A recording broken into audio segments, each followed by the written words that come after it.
मनुष्य अपने जीवन में विभूषित हो सकता है तो अपनी कृतियों के कारण, अपने डीड्स के कारण ही वो ஆதாரத்தில் தான் முன்னேற்றம் அடைய முடியும். கர்மத்தினுடைய और ஆதாரத்தில் इस स्थान का जहाँ तक प्रश्न है, இதற்கு முன்பு கூட நான் ஒரு முறை இங்க வந்திருக்கின்றேன். इसके पहले भी मैं एक बार यहाँ आ चुका हूँ. அதிசயமான ஒண்டர்ஃபுல்லான வைப்ரேஷன் இங்கே இருக்கின்றது. अद्भुत वाइब्रेशन है. கனவிலும் நினைக்க முடியாதது, சிந்திக்க முடியாத சுப எண்ணங்களுடைய ஆன்மீக வாயுமண்டலம் இங்கே உள்ளது. Unimaginable. நான் அமர்ந்து கொண்டு பார்க்கின்றேன். कल्पना से परे. இங்க மந்திர், கோவில் இல்ல, மஸ்ஜித் இல்ல, எதுவுமே இல்ல. मैं बैठे बैठे देख रहा था कहीं मंदिर नहीं है. இருந்தாலும் அவ்வாறான வைப்ரேஷன் இங்கிருந்து வருகின்றது.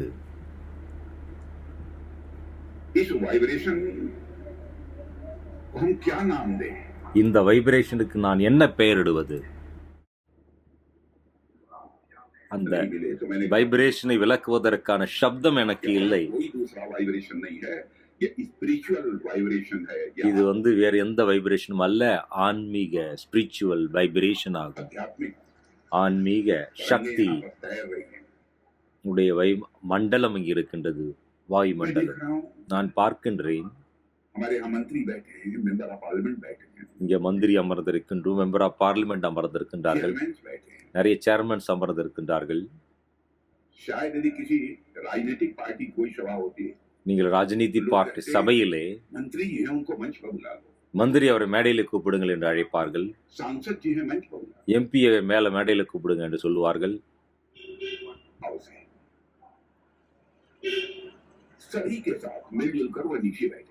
எல்லோரும் ஒன்றாக சேர்ந்து கீழே அமர்ந்திருக்கின்றீர்கள்.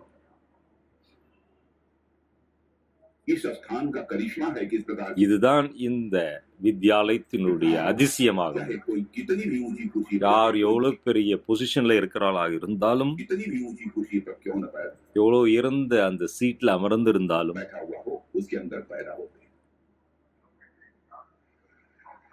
இங்கே இந்த வாயுமண்டலத்திற்கு முன்பு ஒன்றுமில்லை.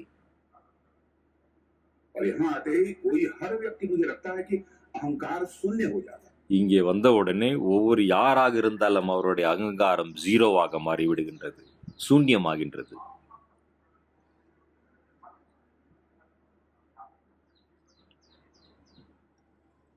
और आप सभी जानते हैं कि अहंकार அகங்காரமானது पर लगा हुआ ये पॉइंट அதுதான் நமக்கு இருக்கக்கூடிய அந்த கரும்புள்ளியாகும். डेंजरस होता है.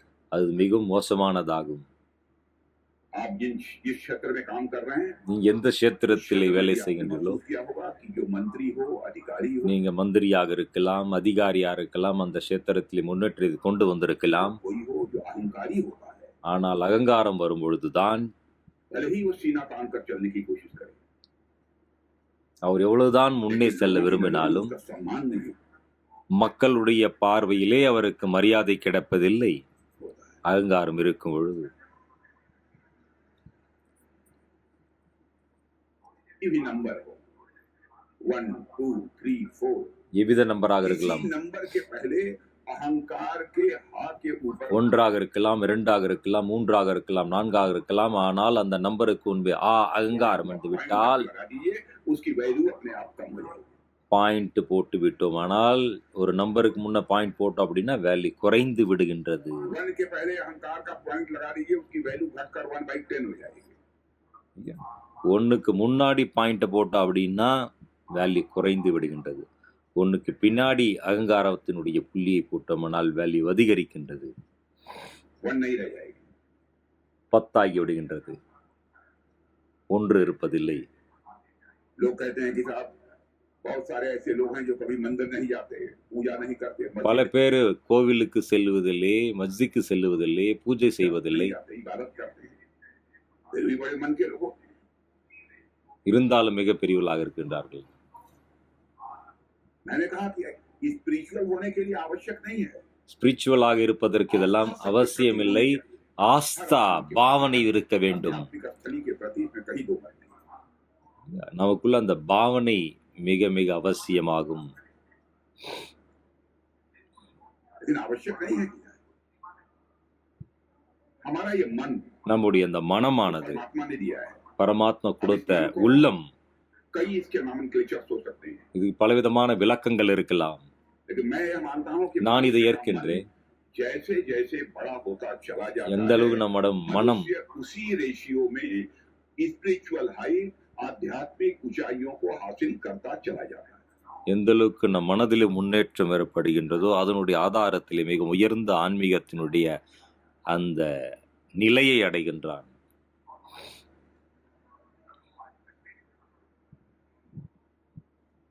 உள்ளத்தால் நாம் உயர வேண்டும். मैथमेटिकल इक्वेशन में मैं कहता हूं क्योंकि மேத்தமெட்டிக்ஸ் கொஸ்டினில் நான் சொல்கின்றேன், सारे पढ़े लिखे लोग எல்லோருமே படித்துள்ள இருக்கீங்க, इनकम हाई स्कूल तक मैथमेटिक्स सबने पढ़ी हो. எல்லோருமே ஹைஸ்கூல் வரை மேத்தமெட்டிக்ஸ் படிச்சிருக்கீங்க. थोड़ी देर के लिए मान लीजिए कि आपका मन या सर्किल है. சிறிது நேரத்திற்காக நமது மனம் तो सर्किल या मन मान இந்த लीजिए, சர்க்கிள், मन कभी सर्किल नहीं होगा. मन का कोई आकार नहीं है. மனதிற்கு मन का விதமான कोई आकार नहीं. ரூபம் இல்லை, ரங்கு இல்லை, ரூபம் இல்லை. மனதிற்கு आत्मा की कोई आकार नहीं है. ஆத்மாவிற்கு விதமான உருவம் இல்லை. ஆத்மாவை எதனாலும் பார்க்க முடியாது. कोई रूप रंग नहीं है. ரூபம் இல்லை, கலர் இல்லை. मान ஆத்மா लीजिए. மான்லீஜி இவ்வாறு ஒற்றுக்கொள்ளுங்கள், Let ஏற்றுக்கொள்ளுங்கள். us consider that your atma is a circle. உங்களுடைய ஆன்மாவானது ஒரு வட்டமாக கற்பனை செய்யுங்கள். आपकी आत्मा உங்களுடைய एक ஆன்மா circle है. ஒரு வட்டம், ஒரு ஒளி. तो सर्किल का सर्कमफरेंस जैसे जैसे बढ़ाते जाएंगे, எந்த அளவுக்கு मन की सर्किल का सर्कमफरेंस यानी उसकी जो परिधि होती है, இந்த மனதினுடைய வட்டத்தை பெருக்கிக் கொண்டே செல்லுங்கள். அதனுடைய ரேடியஸ் ஆனது सर्किल की जो परिधि होती है चारों तरफ, जैसे जैसे बढ़ाते எந்த जाएंगे அளவுக்கு மனம் விருத்தி அடைகின்றதோ उसी अनुपात அதனுடைய में ரேஷியோல सुख, அதனுடைய आनंद, ஆதாரத்தில் சுகம், சாந்தி, ஆனந்தம் என்பது அனுபவமாகும். நாம் மனதினுடைய அந்த வட்டத்தை விரிவாக்கி கொண்டே செல்ல வேண்டும். மனதை சுருக்கக்கூடாது, மனதை பெருக்க வேண்டும். की अनुभूति होती है. அதன் மூலமாக சாந்தி, அன்பு, ஆனந்தத்தினுடைய அனுபவம் பெருகி கொண்டே செல்லும். நம்முடைய உள்ளம் பெரிதாக आपने வேண்டும். कहा कि सुख की बात आपने कर दी, आनंद की बात कर दी, लेकिन परमानंद भी तो होता है. எப்பொழுது சுகம், சாந்தி, ஆனந்தம் கூட கூட பரம் ஆனந்தமும் இருக்கின்றது. அந்த பரமானந்தம் எப்பொழுது ஆகும் என்றால், परमानंद की कोई सीमा नहीं होती। பரமானந்தத்திற்கு ஒரு எல்லை கிடையாது. परमानंद जिसको प्राप्त हो गया उसको तो परमात्मा की प्राप्ति हो गई। யாருக்கு பரமானந்தத்தினுடைய பிராப்தியோ அவருக்கு பரமாத்மாவுடைய பிராப்தி ஆகிவிட்டது. पूरी सृष्टि का संचालन करने वाली जो सत्ता है, இந்த முழு சிருஷ்டியையும் பாதுகாக்கக்கூடிய அந்த உயர்ந்த பெரிய சக்தி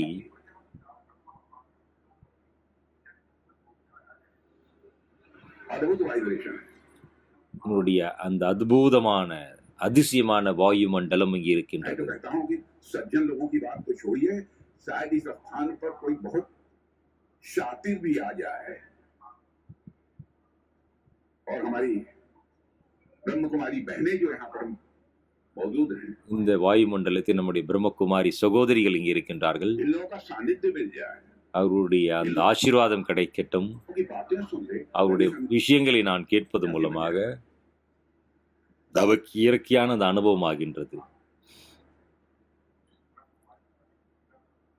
लेकिन इस कार्यक्रम में आप लोगों ने मुझे आमंत्रित किया, நீங்கள் என்னை அன்போடு இங்கே அழைத்தீர்கள். मुझे प्रसन्नता हुई எனக்கு ரொம்ப மகிழ்ச்சியாக இருக்கின்றது. और मुझे बताया गया पिछले 4 दिनों से நீங்கள் எங்களுக்கு இந்த மாதிரி குறிநாளில் கடந்த 4 நாட்களாக ये कार्यक्रम चल रहा है और இந்த इसका आज समापन हो रहा है।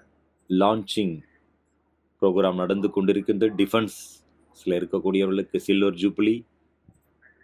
लेकिन मैं जानता हूँ कि इस कार्यक्रम का कभी समापन होने वाला இந்த नहीं। காரியமானது ஒரு பொழுதும் முடிவடையாதது. தொடர்ந்து நடக்கக்கூடிய ये ஒரு एक நிகழ்ச்சியாகும். प्रक्रिया है, चलती रहेगी। இது நிரந்தரமாக இயங்கிக் கொண்டிருக்கக்கூடிய ஒரு இயற்கையாகும். मैं आप सभी का आभार व्यक्त करना चाहता நான் உங்கள் அனைவருக்கும் இந்த உள்ளத்திலிருந்து வாழ்த்துக்களை தெரிவிக்க விரும்புகின்றேன். हूं कि आपने मुझे अवसर दिया है எனக்கு இவ்வாறான வாய்ப்பை நீங்கள் ஏற்படுத்தி கொடுத்தீர்கள். और यहाँ आप अपने राजयोग साधना के माध्यम से இந்த ராஜயோகம் மற்றும் சாதனையினுடைய ஆதாரத்திலே आध्यात्मिक ऊर्जा की तरंगों को आपने फैलाया है। ஆன்மீகத்தினுடைய அந்த சக்தியினுடைய கிரணங்களை எங்கும் பரப்பினீர்கள். उसे मैं सहज ही अनुभव कर सकता हूँ और इस मंच से இந்த மேடையிலிருந்து दीदी रतन मोहिनी जी தீதி ரத்தன்மோனி தாதி, और सारी हमारी दीदियां जो बैठी हैं, அனைவரும் இங்கே அமர்ந்திருக்கக்கூடிய திதி அவர்களுக்கும், मैं इस मंच से पूज्या दीदी रतन मोहिनी जी जिनके अभी मैंने पुष्पांजलि दी है, தாதிக்கு நான் சிறிது நேரத்துக்கு முன்பு புஷ்பாஞ்சலி அளித்தேன். அந்த தாதி उनकी स्मृति को नमन करता हूँ। அவருடைய நினைவை நான் வணங்குகின்றேன். हृदय की गहराइयों से मैं உள்ளத்திலிருந்து ஆழத்திலிருந்து அவரை நினைத்து நன்றி கூறுகின்றேன். ब्रह्म कुमारी के प्रमुख के रूप में उन्होंने इस संस्थान की और देशवासियों की பிரம்மகுமாரி தலைமையினுடைய ஆதாரத்திலே இந்த பிரம்மகுமாரிகள் மட்டுமில்லாமல் முழு உலகிற்கும் देवी और सज्जनों बहुत ही सेवा சேவை செய்திருக்கின்றார். और इसके लिए उन्हें सदैव याद किया जाएगा। इसके पहले मैं गृह मंत्री रहते हुए आया, நான் இங்கு ஹோம் மினிஸ்டராக இருந்து இங்கே வந்திருக்கின்றேன். उनका सानिध्य और उनका दर्शन मुझे प्राप्त தாதியினுடைய அந்த ஆசீர்வாதம், தாதியினுடைய அந்த தரிசனம் எனக்கு கிடைத்தது.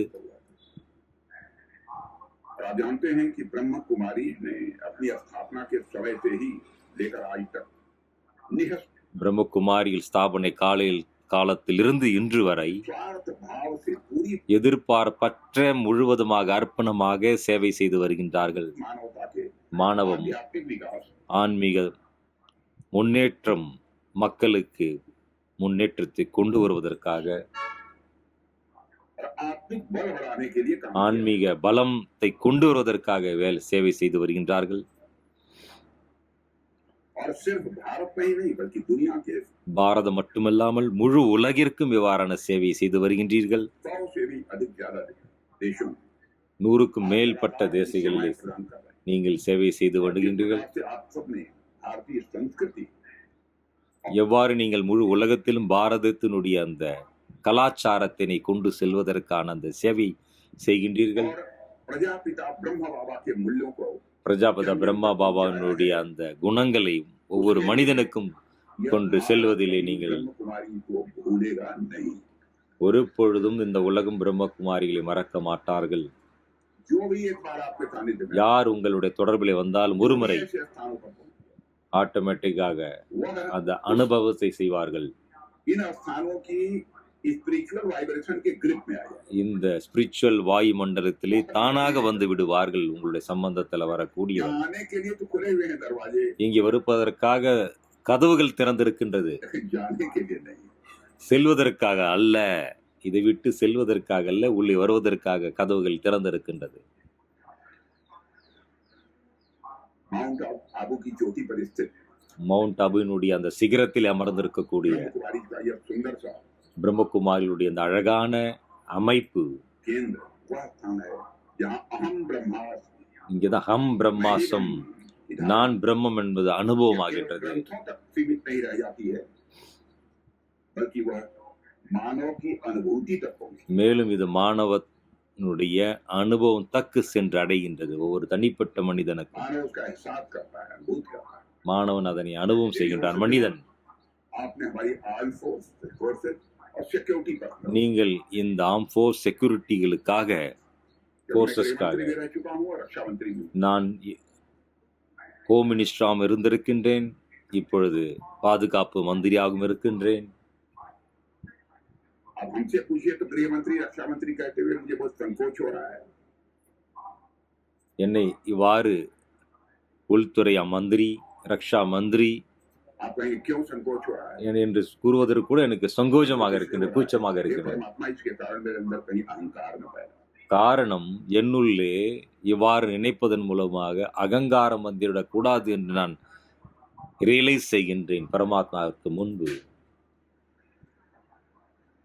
लेकिन दायित्व तो है, एक सिस्टम है, इसलिए मैंने उसकी चर्चा कर। ஒரு சிஸ்டம், அதனால் இதை பற்றி நான் சர்ச்சை செய்கின்றேன் ஒழிய நான் என்ற அகங்காரம் எனக்கு கிடையாது. हमारे जो सिक्योरिटी पार्टनर्स हैं उनके साथ भी मिलजुल कर काम करने का मुझे अवसर प्राप्त हुआ है। என்னுடைய செக்யூரிட்டி ஆஃபீஸர்ஸ் இருக்காங்க, அவங்களோடு சேர்ந்து சேவை செய்வதற்கான அந்த வாய்ப்பு எனக்கு கிடைத்திருக்கின்றது. और आज हमारे जो आर्मी पर्सनल्स हैं, आर्मी है, एयरफोर्स है, नेवी है, उनके ऑफिसर्स और पर्सनल्स के साथ भी मिलजुल कर काम करने का अवसर प्राप्त हुआ है। இந்த ஆஃபீஸர்ஸ் பர்சனல்ஸ் இருக்காங்க, டிஃபென்ஸ் इसलिए இருக்காங்க, उनकी அவர்களோடு சேர்ந்து சேவை செய்வதற்கான வாய்ப்பு எனக்கு கிடைத்திருக்கின்றது. इनर वेलबींग और माइंडफुलनेस के लिए இன்னர் வேல்யூஸ் மைண்ட்ஃபுல்னஸ் கேலியே, மைண்ட்ஃபுல்னஸ்க்காக, இன்னர் வேல்யூஸ் மற்றும் மைண்ட்ஃபுல்னஸ்க்காக ये सेशन आयोजित किया है, எவ்வாறு நீங்கள் பலவிதமான செக்ஷன் நடத்தி வருகின்றீர்கள், उसके लिए मैं அதற்காக अभिनंदन करता हूं। நான் உங்களுக்கு நன்றி கூறுகின்றேன், உங்களுக்காக வாழ்த்துக்கள் கூறுகின்றேன். आपने एक ऐसे अभियान का प्रारंभ किया நீங்கள் இவ்வாறான அந்த கேம்பெயினை ஆரம்பம் செய்திருக்கின்றார்கள். और मजबूत करेगा। மேலும் அந்த மனோபலத்தை सारे सूरवीर அனைத்து இந்த சூரியர்களுக்கும் जो बैठे हैं उनको आत्मिक शक्ति, ஆன்மீக பலம் நிரப்பும் அந்த சேவையிலே நீங்கள் ஈடுபடுகின்றீர்கள். समर्पण से देश की सीमाओं को முழு அர்ப்பணமாகி தேசிய சேவையில் ஈடுபட்டிருக்கக்கூடியவர்களுக்கு और मैं मानता हूँ நான் இவ்வாறு நம்புகின்றேன். से उनका यहाँ आने पर இவ்வாறு அவர்கள் இங்கே வருவதன் மூலமாக கூட रूपांतरण होगा। அவர்களுக்கு கூட உயர்ந்த ஆன்மீக பலத்தை கண்டிப்பாக கொடுக்கும் என்று நம்புகின்றேன். और मैं चाहता हूँ कि आना चाहिए। கண்டிப்பாக இங்கே வர வேண்டும். इच्छा ये है, என்னுடைய ஆசை कितना இது. ये हो पाएगा ये परमात्मा जानता है। எவ்வளவு முடியுமோ இந்த பரமாத்மா அனுபவம் செய்வதற்கு வர வேண்டும். मैं समझता हूँ कि आपका रूपांतरण बीज है और राष्ट्रीय रूपांतरण उसका फल है। இந்த ஆன்மீக விதையானது தேச முன்னேற்றத்திற்கான பலனை நமக்கு அளிக்கும். आइए, வாருங்கள், रूपांतरण यहाँ होगा, राष्ट्रीय रूपांतरण होकर रहेगा। நீங்கள் இங்கே வருவதன் மூலமாக கண்டிப்பாக ஆன்மீக முன்னேற்றத்தின் ஆதாரத்திலே தேச முன்னேற்றம் அடையும் என்பதை நான் நம்புகின்றேன். ऐसे में आपका रूपांतरण करने का यह अभियान, இந்த मैं मानता हूँ ध्यान, கேம்பெயின் ஞான யோகம், சகாராத்மக் சிந்தன், ஞான யோகம் மற்றும் பாசிட்டிவ் திங்கிங் मानसिक நமது இங்கே சேனையை சேர்ந்த சேவை செய்பவர்களுக்கு மானசீகமான பாவனையான ஆன்மீக பலத்தை அளிக்கும் என்பதை நம்புகின்றேன். நான் இதற்காக உங்கள் தலை குனிந்து உங்களை அனைவரையும் சேவைக்காக அழைக்கின்றேன். நீங்க செய்யக்கூடிய சேவைக்கு நன்றி கூறுகின்றேன். साथियों, जब मैं इस मंच पर आ रहा था எப்பொழுது நான் இந்த மேடையிலே வரும் பொழுது और रास्ते में भी எனக்கு होर्डिंग्स लगी हुई थी, मैंने देखा பலவிதமான ஓர்டிங்ஸ் போடப்பட்டிருந்தது. इस कार्यक्रम की थीम क्या है, मुझे पहले नहीं मालूम था அதுல என்ன தீம் என்று என்பது முதல்ல எனக்கு தெரியாது. कार्यक्रम की थीम क्या है, self empowerment through inner awakening, self empowerment through inner awakening, உள் விழிப்படைவின் மூலமாக சுய முன்னேற்றம் என்ற தலைப்பு ये थीम கொடுக்கப்பட்டிருந்தது. अपने आप में बेहद इंटरेस्ट, இந்த தலைப்பானது மிக மிக மிக இன்ட்ரெஸ்ட் ஆனது. बहुत ही दिलचस्प है। पूरी दुनिया में जिस प्रकार की स्थितियां अभी हैं, முழு உலகத்திலும் இன்றைய நிலையை நாம் பார்க்கும் பொழுது उसे देखते हुए ये थीम என்னை பார்த்த உடனே இந்த தீம் ஆனது எனக்கு और भी रेलेवेंट हो जाती है ரொம்ப ரிலவெண்டாக இருக்கின்றது, और भी प्रासंगिक हो जाती है। முக்கியத்துவமாகவும் இருக்கின்றது. इसलिए मैं ஆகவே कोशिश ये करूंगा कि நான் अपनी முழு बातचीत मुயற்சி செய்கின்றேன் को इसी के इर्द गिर्द सीमित रखूं। என்னுடைய அந்த சொற்களை கூட இதனுடைய ஆதாரத்திலே நான் வைக்கின்றேன். साथियों, जहाँ तक भारत राष्ट्र का प्रश्न है, பாரத ராஷ்டிரத்தினுடைய கேள்விக்குறியானது, राष्ट्र के रूप में आज भारत चारों ओर से सुरक्षित है பாரதம் நான்கு புறமும் பாதுகாப்பாக இருக்கின்றது. और सुरक्षित यदि है तो हमारे कारण सुरक्षित नहीं है। நமது காரணமாக இது பாதுகாக்கப்படவில்லை. ये जब बैठे हुए लोग हैं, इनके कारण भारत सुरक्षित இங்கே அமர்ந்திருப்பவர்கள் மூலமாகத்தான் சேனை பலத்தினுடைய ஆதாரத்திலே பாரதம் பாதுகாக்கப்படுகின்றது. இந்த சேனைய பலத்தின் ஆதாரத்திலே दुनिया भर में तमाम अनिश्चितताओं के बावजूद உலகெங்கும் நம்பிக்கையற்ற அந்த சூழ்நிலையிலே आज भारत प्रगति कर रहा है। இன்று பாரதம் முன்னேற்றத்தை நோக்கி சென்று கொண்டிருக்கின்றது. This is not a political statement, இது பொலிட்டிக்கல் ஸ்டேட்மெண்ட் கிடையாது. दुनिया स्वीकार करती है कि भारत प्रगति இதை உலகம் ஏற்றுக்கொள்ளுகின்றது. कर रहा है। பாரதம் आज முன்னேற்றத்தை के கொண்டு दशकों செல்கின்றது. पहले दुनिया के देशों में अंतर्राष्ट्रीय मंचों पर இதற்கு முன்பு பாரதம் உலக மேடையிலே यदि कोई जाकर बोलता था யாராவது முன்னே சென்று பேசினால் கூட तो भारत की बातों को जिस गंभीरता को तकलीफ பாரதத்தினுடைய விஷயங்கள் எந்த அளவுக்கு கம்பீரமாக எடுக்க வேண்டுமோ देना चाहिए नहीं दिया जाता। அவ்வாறு எடுப்பதில்லை. आज ஆனால் இன்று भारत का स्टेशन பாரதத்தினுடைய அந்த நிலை, इतना बड़ा हो गया है பாரதத்தினுடைய ஒவ்வொரு குரல்களும் அவ்வளவு உயர்வாக நினைக்கப்படுகின்றது, மதிக்கப்படுகின்றது. कि अंतर्राष्ट्रीय मंचों पर आज உலக தழுவிய அந்த மேடையிலே भारत कुछ बोलता है பாரதம் சொல்லக்கூடிய ஒவ்வொரு तो வார்த்தைகளும் दुनिया कान खोल कर सुनती है। உலகத்தில் இருப்பவர்கள் தனது காதுகளை திறந்து கேட்கின்றார்கள். ये भारत बोल क्या रहा है। இந்த பாரதம் என்ன கூறுகிறது என்றது அவர்களுக்கு ஆழமாக உணர்கின்றார்கள். लोग कहते थे गरीबों का देश है, பாரதம் ஏழைகளுடைய தேசம் என்று கூறப்பட்டது, भिखारियों का देश है। பிச்சைக்காரர்களுடைய தேசம் என்று கூறப்பட்டது. करिश्मा हुआ है। பாரதத்தினுடைய அந்த அதிசயம்,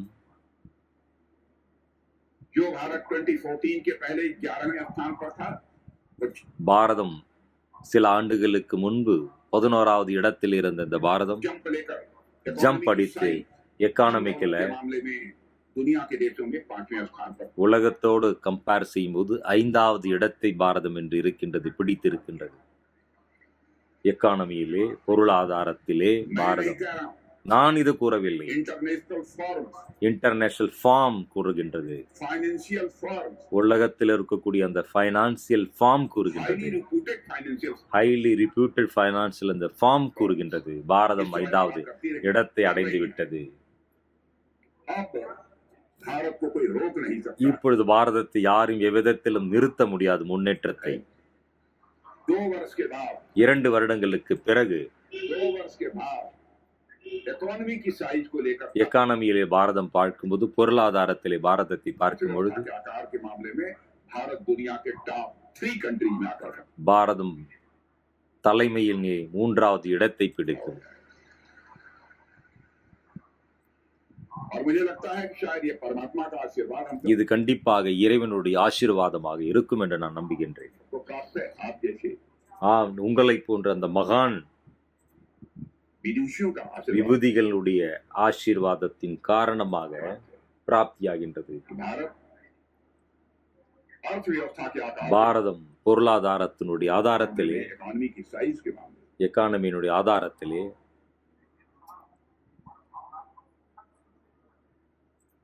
2 साल के बाद तो दुनिया के टॉप 3 कंट्रीज में पहुंचे। இன்னும் 2 ஆண்டுகளிலே मुझे பாரதம் लगता है உலகின் டாப் 3 இடத்திலே आजादी பிடித்து के விடும். 100 वर्ष पूरा होते होते இல்லையா? பாரதம் சுதந்திரம் அடைந்து 100 ஆண்டுகளை நெருங்க 2047 तक 2047ல भारत நம்முடைய कहाँ பாரதம் जाएगा, मैं कहूंगा आप लोग हो सकता है कभी कुछ பாரதம் எங்கே சென்று விடும் என்பதை நீங்களே யோசித்து பாருங்கள். चुप रह जाए, அதிசயமாக இருக்கும் लेकिन मैं உங்களுக்கு. चाहता हूं परमात्मा 2047 तक ही हम ஆனால் பரமாத்மா 2047 வரை टॉप पर पहुंच जाए। கண்டிப்பாக பாரதம் ஒரு உயர்ந்த நிலையை அடைந்து விடும். और यह सब जो कुछ भी हो रहा है इसलिए कि हमारी सीमाएं सुरक्षित हैं। ஆகவே நம்முடைய சேனையினுடைய பலம் இதனுடைய ஆராத்தில் பாரதம் பாதுகாப்பாக இருக்கின்றது. और हमारे आर्म फोर्सेस के जवान, ஆர்ம் போர்சஸ்ல இருக்கக்கூடிய சோல்ஜர்ஸ்கள் सिक्योरिटी फोर्सेस के जवान जिस समर्पण के भाव के साथ எவ்விதமான சமர்ப்பணமான அந்த சேவையை செய்து வருகின்றார்கள். बाहर रहकर किसी को उसका एहसास नहीं होगा, सीमाओं पर यात्रा में रहेगा। யார் நீங்கள் வெளியிலிருந்து பார்த்தால் தெரியாது. நீங்க அந்த பாரதத்தினுடைய எல்லையை சென்று பார்க்கும் பொழுது அவருடைய சேவையினுடைய மகத்துவம் நமக்கு புரிய வரும். महीनों गुजर जाते हैं परिवार के लोगों से कोई பல மாதங்களை அங்கே கடக்க வேண்டியதாக இருக்கின்றது. बात नहीं। வீடு வந்து சேர முடியாத அளவுக்கு சேவை செய்கின்றார்கள். ऐसे सारे जाबाज जितने भी हमारे सैनिक और सुरक्षा कर्मी हैं उनका मैं अभिनंदन करता हूँ। யாரெல்லாம் இந்த மாதிரி பாதுகாப்பு துறையில் இருக்கக்கூடிய சேனை சேர்ந்தவர்களுக்கு நான் வாழ்த்துக்களை கூறுகின்றேன். क्यों इसलिए अभिनंदन करता हूँ, ஏன் அவர்களை வாழ்த்து கூறுகின்றார்? सभी लोगों की वजह से அவர்கள் மூலமாகத்தான் பாரதம் என்று भारत के लोग चैन की सांस பாரதத்திலே வாசிக்கக்கூடிய பாரத வாசிகள் நாம் கவலையற்ற அந்த தூக்கத்தை நாம் தூங்க முடிகின்றது. ले पा रहे हैं। நமது உறக்கத்திற்கு ஆதாரம் இந்த சேனையினுடைய சக்தியாகும். साथियों, अगर आप ऊपरी तौर पर देखें நீங்கள் இவ்வாறான பார்வையிலே பார்க்கும் பொழுது, राष्ट्र की सुरक्षा के साथ எப்பொழுது சேனைகள் ராஷ்டிரிய பாதுகாப்பில் இருக்கும் பொழுது देखा जाता है, भाई सैनिक है तो राष्ट्र की सुरक्षा करेंगे। ऐसा माना जाता है कि राष्ट्र की सुरक्षा के लिए தேசிய सैनिक को பாதுகாப்பிற்காக शारीरिक रूप से मजबूत होना चाहिए, உடல் ரீதியாக உறுதியாக இருக்க வேண்டும், कट्टा होना चाहिए, चुस्त होना चाहिए, ஸ்ட்ராங்காக இருக்க வேண்டும், சக்திசாலியாக निश्चित இருக்க रूप வேண்டும். से एक सैनिक के लिए physical strength, physical strength, physical fitness மிக அவசியமாகும் சேனை இருப்பவர்களுக்கு. माहौल में रहना पड़ता है। यात्रा देखिए सीमाओं के ऊपर, சீமையிலே நீங்கள் சென்று பாருங்கள், எல்லையின் ஓரத்திலே சென்று பாருங்கள். 3-3, 4-4 महीने जवान 3 மாதம் 4 மாதம் நமது சேனையை சேர்ந்தவர்கள், हो जाते हैं। பாதுகாப்பில் இருக்கக்கூடியவர்கள், பார்டர்ல இருக்கக்கூடியவர்கள், आधे घंटे में हालत बिगड़ती है। நமக்கு இங்கு அரை மணி நேரத்திலே நம்முடைய நிலை குலைந்து விடுகின்றது. ஆனால் அந்த பாதுகாப்பிற்காக எல்லையிலே பார்டர்ல இருக்கக்கூடியவர்கள் 3 மாதங்கள் 4 மாதங்கள் அதிக வெப்பத்திலும் அதிக குளிரிலும் தனது வாழ்க்கையை கடக்கின்றார்கள். वहाँ समय गुजारते हैं। हर चीज फ्रीज है।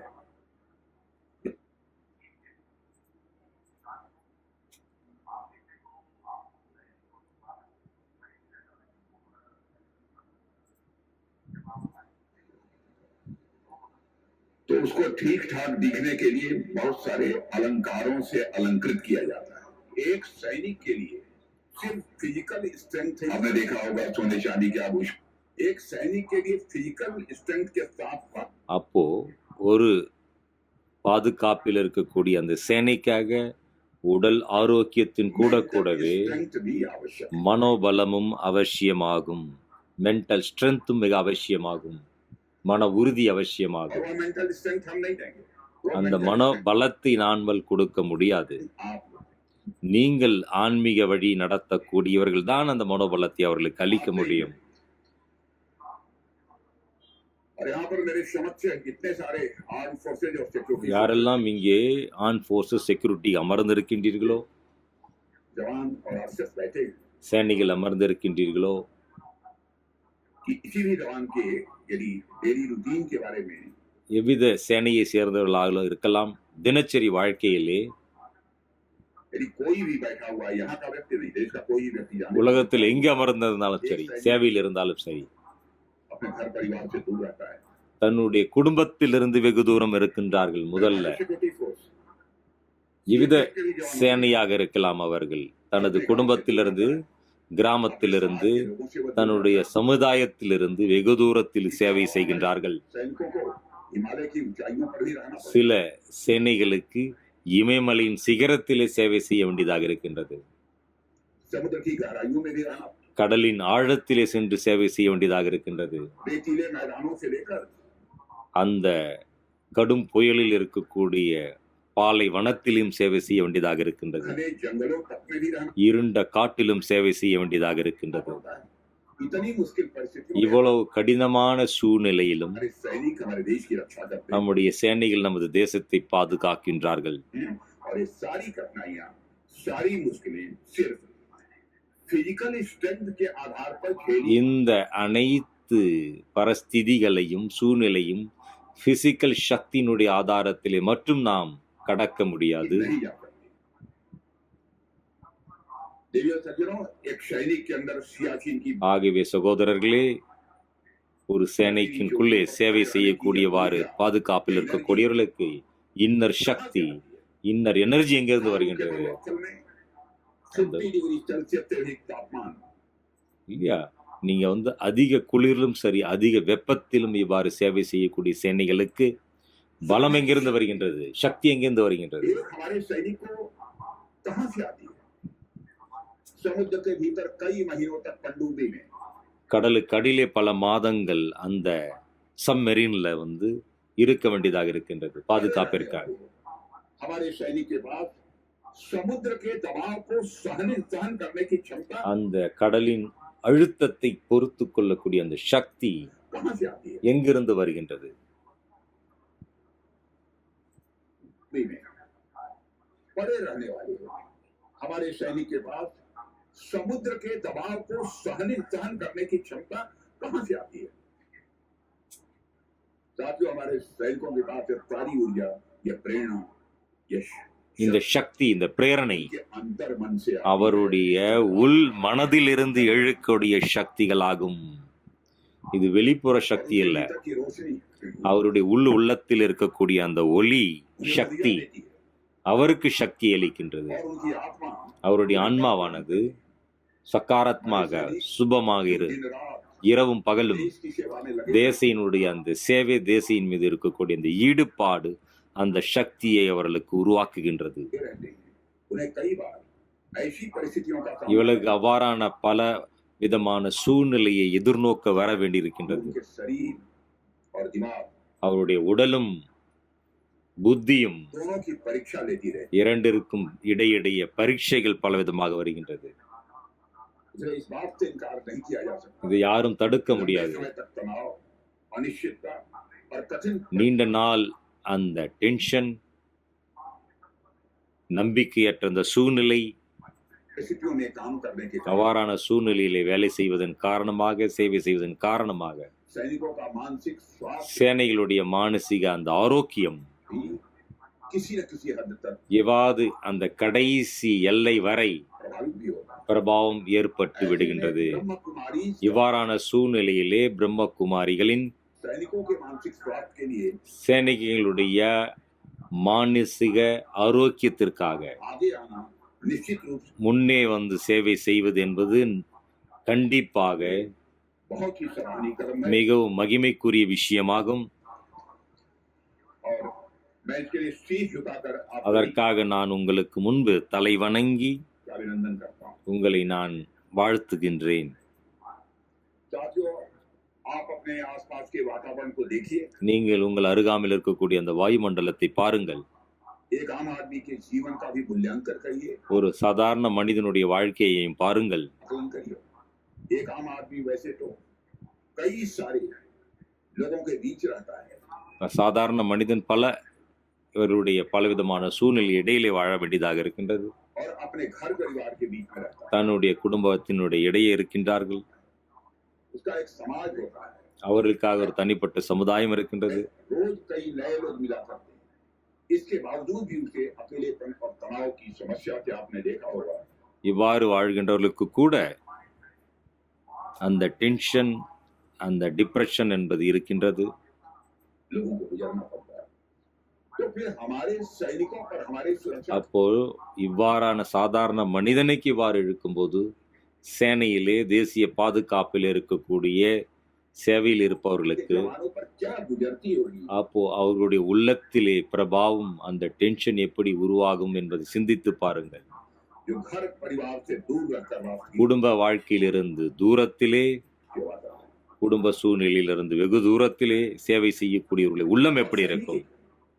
आप सामान्य लोगों को उनका ऑब्जर्वेशन करें। இந்த சாதாரண மனிதனோடு கம்பேர் செய்து பார்க்கும் பொழுது आप सब जानते हैं நீங்கள் எல்லோரும் कि हमारी உணர்ந்திருக்கின்றீர்கள். information टेक्नोलॉजी का युग है, AI इंफॉर्मेशन இன்று பாருங்க, இன்னைய உலகம் ஆர்டிஃபிஷியல் டெக்னாலஜிக்கான உலகமாகிவிட்டது. Artificial intelligent. टेक्नोलॉजी का पल पल की सूचनाएं हमारे पास आती हैं। ஒவ்வொரு சூழ்நிலைக்கான அந்த பற்றிய அந்த அறிவிப்பு, அந்த மெசேஜ் எங்களுக்கு கிடைக்கின்றது.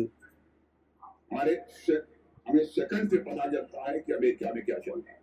இந்த உலகத்தில் என்ன நடந்து கொண்டிருக்கின்றது, இந்த செகண்ட் எங்களுக்கு இன்ஃபர்மேஷன் கிடைக்கின்றது. हमें मालूम है कि यूक्रेन में क्या चल रहा है। எங்களுக்கு தெரியும் யுக்ரைன்ல என்ன நடக்கின்றது. हमें मालूम है कि रूस में क्या चल रहा है। எங்களுக்கு தெரியும் ரஷ்யால என்ன நடந்து கொண்டிருக்கின்றது. लेकिन हमारे भीतर क्या चल रहा है ये ஆனால் हमें नहीं। எனக்குள்ளே என்ன நடக்கின்றது என்பதை நான் அறியாமல் இருக்கின்றேன். அதுதான் பெரிய தவறு. இந்த உலகத்துல மூலையில் என்ன நடக்கிறது, அந்த உலகத்துல மூலையில் என்ன நடக்கிறது என்று அறிந்திருக்கின்றோம். ஆனால் எனக்கு உள்ளே என்ன நடக்கிறது என்பதை அறியாமல் இருக்கின்றோம். देवियों सज्जनों, ஆகவே சகோதர சகோதரிகளே, की दुनिया की खबर रखनी है நாம் முழு உலகத்தினுடைய நற்செய்தியை கேட்கின்றோம். लेकिन अपनी खबर नहीं रखते। ஆனால் நாம் நமக்குள்ளே நடக்கக்கூடிய செய்திக்கு முன்னுரிமை கொடுப்பதில்லை. हमारे सैनिक भी पूरी दुनिया की चीजें देखते हैं அவ்வாறு நம்முடைய சேனையில் இருப்பவர்கள் முழு உலகத்தில் இருக்கக்கூடிய விஷயங்களை பார்க்கின்றார்கள், கேட்கின்றார்கள். लेकिन अपने अंदर नहीं लाते। ஆனால் தனக்குள்ளே சிந்திப்பதில்லை என்ன நடக்கிறது என்று. हम आप सभी ஆகவே நாம் நீங்களும் சரி, धीरे धीरे इंसान का बाहरी दुनिया से कनेक्शन ये भले जुड़ जाता है தீர்ப்பு மெதுமெதுவாக வெளி உலகத்தோடு நம்முடைய தொடர்பு ஏற்பட்டிருந்தாலும் लेकिन खुद से जो कनेक्शन होना சுயத்தோடு நமக்கு என்ன ஆழமான தொடர்பு இருக்க வேண்டுமோ चाहिए खुद का कनेक्शन वो टूट जाता है। அதிலே நாம் உடைக்கப்பட்டு விட்டோம், பிரிந்து விட்டோம். शायद यही कारण है कि इन सारी चीजों के बावजूद भी आम आदमी को अकेलेपन का ஆகவே இது அனைத்து கிடைத்திருந்தாலும் தனிப்பட்ட மனிதனுக்கு தனிப்பட்டவனாக और तनाव की समस्या का அந்த மன அழுத்தத்திற்கான அந்த பிரச்சனைகள் ஏற்படுகின்றது. की समस्या का सामना करता है ஆகவே விதமான சூழ்நிலையை நாம் எதிர்நோக்குகின்றோம். करना पड़ता है। आप हॉस्पिटल में साइकियाट्रिक डिपार्टमेंट जाकर देखिए, लंबी लंबी लाइनें சைக்காட்ரிக் டிபார்ட்மெண்ட்ல போய் பார்த்தீங்கன்னா பெரிய கூட்டம் நிற்கின்றது. वहाँ आपको देखने को मिलेगी। அங்க இந்த மாதிரி दुनिया भर में अनेक लोग உலகெங்கும் अनेक மக்கள் सामान्य जीवन जीने के लिए परेशान। சாதாரண வாழ்க்கை வாழ்வதற்கு கூட முடியாமல் கஷ்டப்படுகின்றார்கள். इसलिए समय की जरूरत है कि ஆகவே இந்த காலத்தினுடைய அழைப்பு இதுவாகும். सामान्य नागरिक हो சாதாரண மனிதனாக இருக்கலாம், या फिर हमारे सैनिक हो, இல்லை சேனையை சேர்ந்தவர்களாக இருக்கலாம், उनके पास आध्यात्मिक और मानसिक रूप से भी पर्याप्त அவர்கள் ஆன்மீக மற்றும் மானசீகமாக शक्ति होनी चाहिए சக்தி அவசியமாகும். जो उन्हें तनाव, அவர்களுக்கு மன அழுத்தம், चिंता, கவலை, பயத்திலிருந்து, भावनात्मक उथल पुथल से निपटने में मदद அசுபமான ஏற்றத்தாழ்விலிருந்து தன்னை பாதுகாப்பதற்காக करे और बाहरी दुनिया को जीतने से पहले வெளி உலகத்தை வெல்வதற்கு முன்பு अपने भीतर के भय தன்னுடைய உள்ளிருக்கக்கூடிய அந்த பயத்தை को हराना भी जरूरी है। நாம் வெல்லுவது मिக அவசியமாகும். और यह सब काम केवल आप जैसे लोग कर सकते இவ்வாறான அந்த வேலையை हैं। और ऐसी உங்களை போன்றவர்கள் தான் செய்ய முடியும், செய்கின்றீர்கள். योग ஆகவே இந்த யோகம், தியானம், और अध्यात्म की ஆன்மீக அந்த சக்தி குணங்கள் भूमिका निश्चित रूप से बेहद महत्वपूर्ण மூலமாக இந்த மகத்துவபூர்ணமான விஷயங்கள், है। और योग हमें अपने अंदर झांकने का और अपने बारे में இந்த யோகமானது தன்னைத்தான் பார்ப்பதற்காக, தன்னைத்தான் மாற்றுவதற்காக जानने का एक बड़ा अवसर भी प्रदान மிக करता है। मैं நல்ல ஒரு வாய்ப்பை அளிக்கின்றது. इस सभी सैनिकों से भी यह बात कहना நான் அனைத்து சேனைகளுக்கும் இதை கூற விரும்புகின்றேன். चाहूंगा। हम अक्सर நீங்கள் அனைவரும் रण रणनीतियों और बुनियादी ढांचों के संबंध में பலவிதமான ஆயுதங்கள் பலவிதமான விஷயங்களை யூஸ் பண்ணுவதற்கு கற்றிருக்கின்றோம். राष्ट्रीय सुरक्षा की बात करते हैं, தேச பாதுகாப்பை பற்றி பேசுகின்றோம். लेकिन किसी भी राष्ट्र की सबसे बड़ी ताकत होती है அப்போ எந்த ஒரு ராஷ்டிரமாக இருக்கலாம், எந்த ஒரு தேசமாக இருக்கலாம், மிகப்பெரிய சக்தி எதுவென்றால் सुरक्षा करने वाले लोग यानी कि आप இவ்வாறு பாதுகாப்பில் இருக்கக்கூடிய நீங்கள், நாம் एक जागृत और सशक्त सुरक्षा कर விழிப்படைந்த சக்திசாலியான पूरे राष्ट्र के लिए प्रकाश முழு தேசத்திற்காக பிரகாசத்தை स्तंभ बन जाता है, அளிக்கக்கூடிய ஸ்தம்பமாக மாறுகின்றோம். जो किसी भी तूफान எவ்விதமான புயலாக இருக்கலாம், के साथ सामना कर எவ்விதமான சூழ்நிலையை எதிர்நோக்குவதற்கான சக்தி இருக்கின்றது. योद्धा की ताकत केवल बाहुबल की नहीं होती இது வெளிவிதமான ஆயுத பலம் அல்ல, देवियों सज्जनों, उसकी सबसे बड़ी ताकत होती है आत्मिक बल। உண்மையான அந்த ஆன்மீக பலம் உள்ளே வேலை செய்கின்றது. और आत्मिक बल उसे सबसे ताकतवर बनाता है ஆன்மீக பலம் நம்மை மிகவும் சக்திசாலியானவராக ஆக்குகின்றது. और पूरे जग का முழு உலகத்தையும் पढ़ने पर वह विजेता बन जाता है। மிக உயர்ந்த நிலையை கொண்டு செல்கின்றது. आप में से हर एक ने कठिन प्रशिक्षण, चुनौतीपूर्ण परिस्थितियां நீங்கள் அனைவரும் பலவிதமான கடுமையான முயற்சி, பலவிதமான பயிற்சி செய்து நிலையை அடைகின்றீர்கள். और न जाने कितने तनावपूर्ण क्षणों का सामना करना पड़ता है, கூட கூட பல விதமான டென்ஷனான சூழ்நிலையும் நீங்கள் எதிர்நோக்க வேண்டியதாக இருக்கின்றது.